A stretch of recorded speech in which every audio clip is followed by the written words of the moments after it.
आशा करते हैं आप सब लोग बहुत अच्छे होंगे और थॉमस अकेडमी ऑनलाइन क्लास को एंजॉय कर रहे हैं। आज जो मैं आपको टॉपिक पढ़ाने जा रहा हूँ वो क्लास 9 का केमिस्ट्री का फर्स्ट चैप्टर है। उस चैप्टर का नाम है मैटर इन आवर सराउंडिंग्स, जिसमें मैटर के बारे में बताया गया है। और इस टॉपिक को समझने से पहले हमें पता होना चाहिए कि मैटर क्या होता है। मैटर, जैसे कि मैंने यहाँ पे लिखा हुआ इसकी definition, matter is anything which occupies space and has मास। दो चीजें आपको याद रखनी है इस मैटर की डेफिनेशन।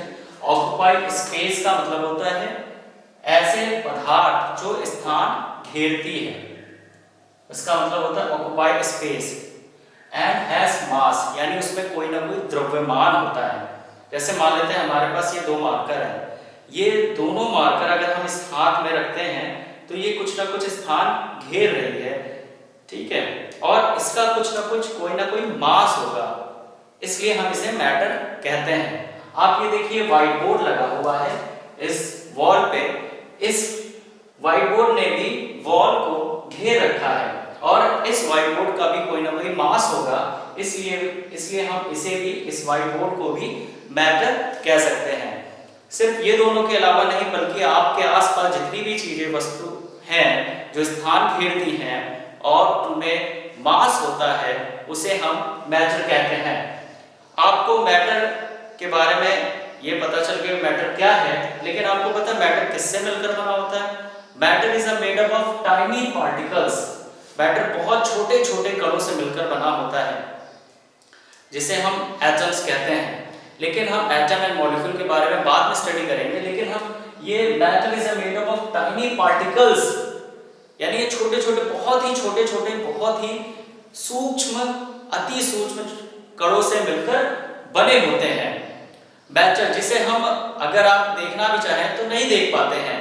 अगर आप इसकी कल्पना इस तरह से करें, जैसे सैंड है, बालू देखा आपने, बालू को ढेर को दूर से देखेंगे तो हमें एक ढेर सा दिखाई देता है, लेकिन पास जाके नजदीक अगर से उठाते हैं तो हमें दिखाई देगा छोटे छोटे पार्टिकल्स हैं। वैसे ही आपका कोई भी द्रव्य है या पानी है, आप देखेंगे कि पानी इस तरह से, लेकिन आप उसमें बहुत ही छोटे छोटे कणों से वो मिलकर बना होता है। इसलिए मैटर किससे मिलकर बना होता है? Matter is made up of tiny particles, ठीक है। फिर आपको ये याद रखना है मैटर के कितने स्टेट्स होते हैं। There are 3 states of matter. अगर इसका फिजिकल क्लासिफिकेशन किया जाए मैटर का, तो इसे 3 स्टेट में बांटा गया है: सॉलिड, लिक्विड, गैस। ठोस, द्रव, गैस। तो ये बात आपको पता चली कि स्टेट ऑफ मैटर कितने प्रकार के होते हैं। There are 3 state of matter: ठोस, द्रव और गैस। इस बात को याद रखना है। और भी 2 स्टेट ऑफ मैटर क्लास 9 में पढ़ाए जाएंगे, लेकिन उसको आपको हम बाद में पढ़ाएंगे। इसके बाद आपको याद रखना है जितने भी मैटर हैं उनकी कुछ ना कुछ प्रॉपर्टीज होती हैं, उनके कुछ ना कुछ गुण होते हैं, जिसे हमें याद रखना है, ठीक है। तो मैटर, आपको ये बात समझ में आ गई कि मैटर कुछ भी हो सकता है। एनीथिंग, हमारे चारों ओर जो वस्तु पाई जाती है वो मैटर, चाहे वो चेयर हो, चाहे वो बेंच हो, चाहे वो हमारा मोबाइल हो, चाहे वो लिक्विड में हमारा वाटर हो, मिल्क हो, गैस में ऑक्सीजन हो, नाइट्रोजन हो, कोई भी स्मेल ऑफ परफ्यूम हो, वो गैस का एग्जाम्पल है। ये सब आपके मैटर है।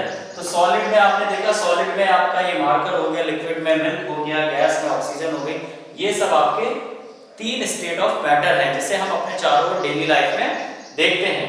अगर हम इनकी प्रॉपर्टीज की बात करें, प्रॉपर्टीज ऑफ मैटर, तो 2 बातें हमें इन प्रॉपर्टीज को पढ़ने से पहले याद रखनी है। इंटरमॉलिक्यूलर स्पेस, जिसे हम हिंदी में कहते हैं अंतरा आणविक स्थान, और दूसरी बात इंटरमॉलिक्यूलर फोर्स, अंतरा आणविक बल। इसे याद रखना है। इंटरमॉलिक्यूलर स्पेस क्या होता है बच्चों, इसको समझने से पहले, जैसे अभी मैंने बताया था कि matter is made of tiny particles, बहुत ही छोटे छोटे कणों से मिलकर बना होता है। इसका मतलब जो कण हैं उनके बीच में कुछ ना कुछ स्पेस पाया जाता है, जिसे हम इंटरमॉलिक्यूलर स्पेस कहते हैं। देखिए आप इस गैस के पार्टिकल्स को देखिए, जो छोटे मैंने बनाया हुआ है, इन दोनों के बीच में जो डिस्टेंस पाया जा रहा है उसे हम क्या कहेंगे? इंटरमॉलिक्यूलर स्पेस या अंतरा आणविक स्थान कहा जाता है।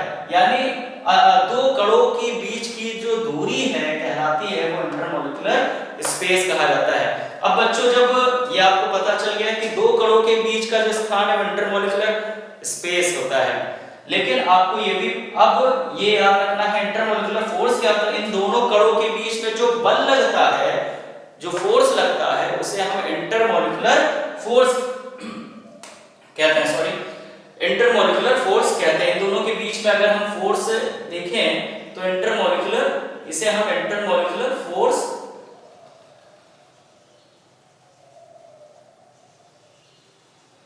तो ये बात आपको याद, ये दोनों बात आपको याद रखनी है।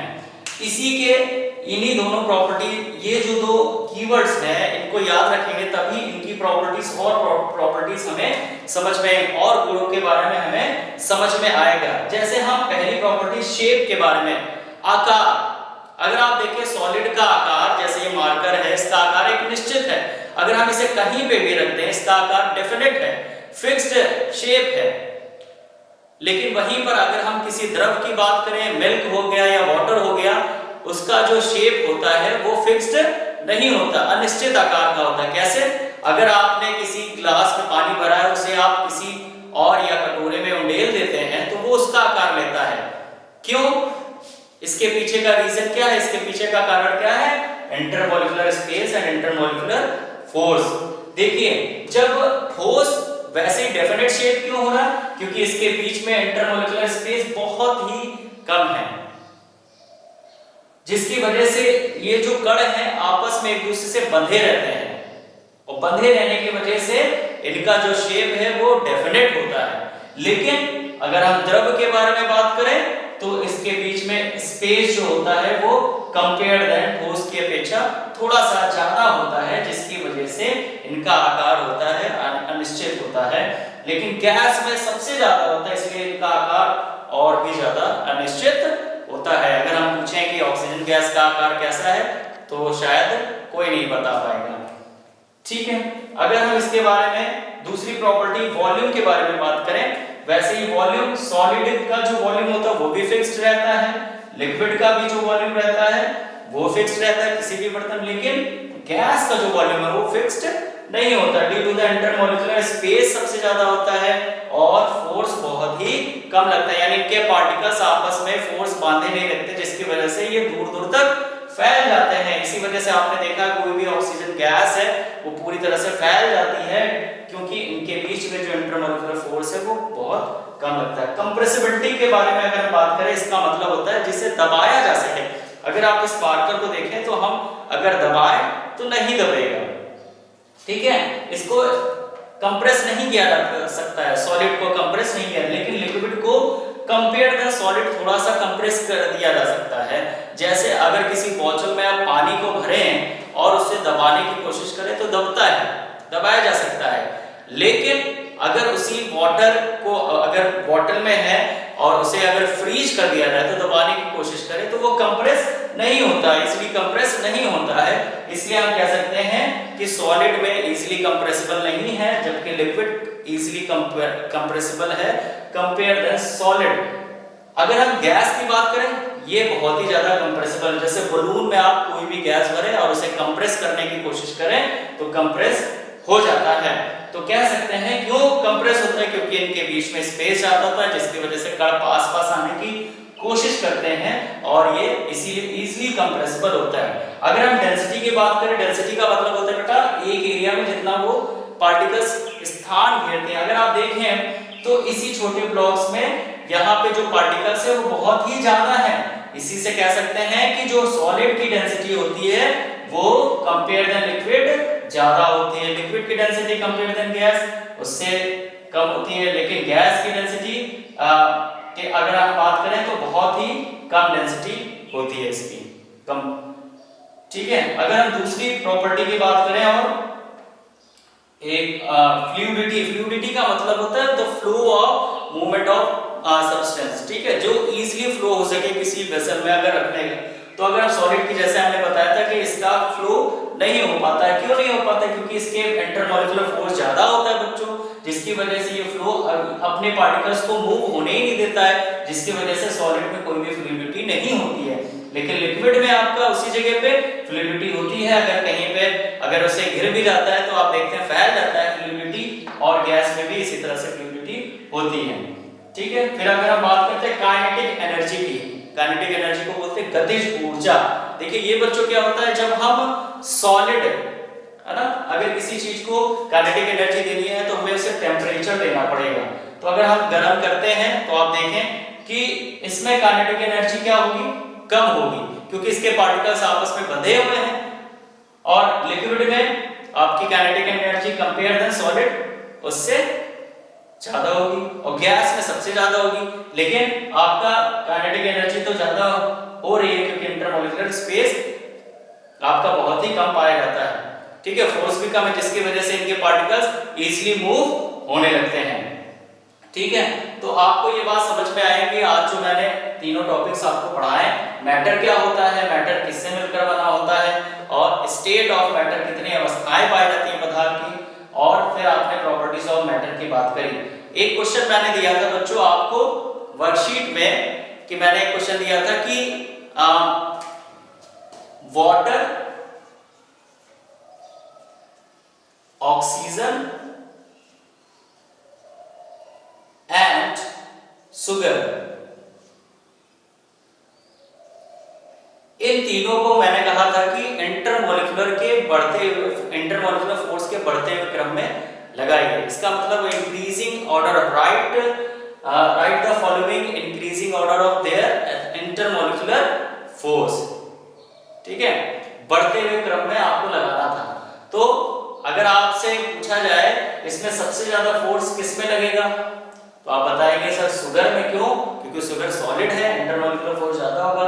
उससे कम किस में लगेगा, वाटर में। फिर सबसे कम किस में होगा, ऑक्सीजन में। तो सबसे पहले क्या लिखा जाएगा, इंक्रीजिंग ऑर्डर में, बढ़ते हुए क्रम में ऑक्सीजन सबसे पहले लिखेंगे हम लोग, फिर उसके बाद वाटर लिखेंगे, फिर उसके बाद हम शुगर लिखेंगे।